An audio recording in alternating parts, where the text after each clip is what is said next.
வணக்கம். நம்ம வீட்டில் மார்னிங் பிரேக்ஃபாஸ்ட் வந்து பாருங்கள், இந்த நூடுல்ஸ் தான் நம்ம இன்றைக்கி செய்ய போகிறது. இதுக்கு வந்து நான் இன்றைக்கி சிக்கன் போட்டு செய்ய போகிறேன். நல்ல ஒரு ப்ரோட்டீன் கிடைக்கும். இன்றைக்கி ஹெல்த்தியான டிஃபன் தான் இது. இதுக்கு வந்து நான் வெங்காயம் இந்த மாதிரி நைஸாக கட் பண்ணி வச்சுருக்கிறேன். முட்டைகோஸ் நைஸாக கட் பண்ணி வச்சாச்சு. கொத்தமல்லி தழை, ஒரு 2 தக்காளி, ஒரு 3 பச்சை மிளகா.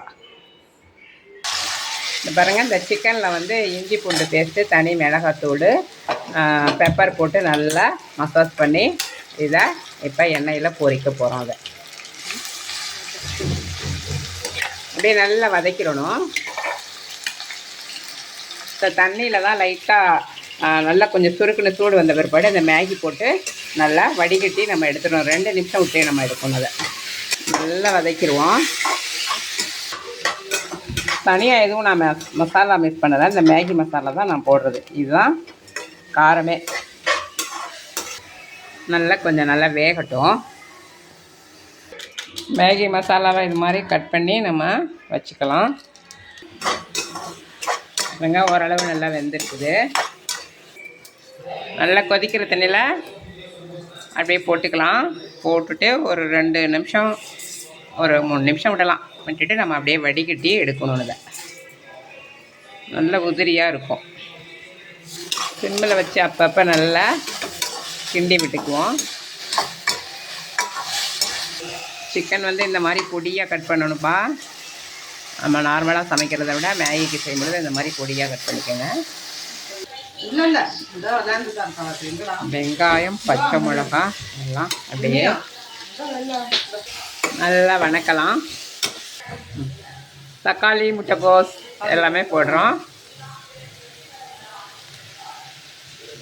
தக்காளி ரொம்ப வேண்டாம், நல்லா வதக்கணும்.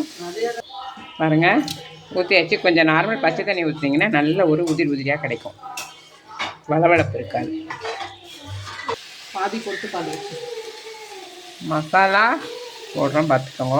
பாதி போட்டுட்டு அப்புறம் லாஸ்ட்டில் கொஞ்சம் போட்டுக்கலாம். மேகி போட்டாச்சு.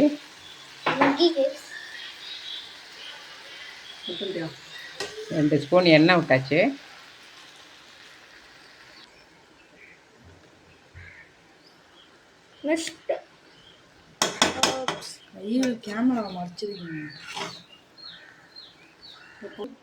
பாருங்கள், இந்த மசாலாவையும் போட்டு நம்ம அப்படியே மிக்ஸ் பண்ணுறோம். நல்லா மிக்ஸ் பண்ணுவோம். கொத்தமல்லியும் போட்டாச்சு. சிக்கன் போட்ட மேகி ரெடி ஆயிடுச்சு. பாருங்கள், வாங்க சாப்பிட்லாம். வீடியோ பிடிச்சிருந்தா லைக் பண்ணுங்கள், ஷேர் பண்ணுங்கள், கமெண்ட் பண்ணுங்கள், சப்போர்ட் பண்ணுங்கள். நெக்ஸ்ட் வீடியோவில் பார்ப்போம். பாய்.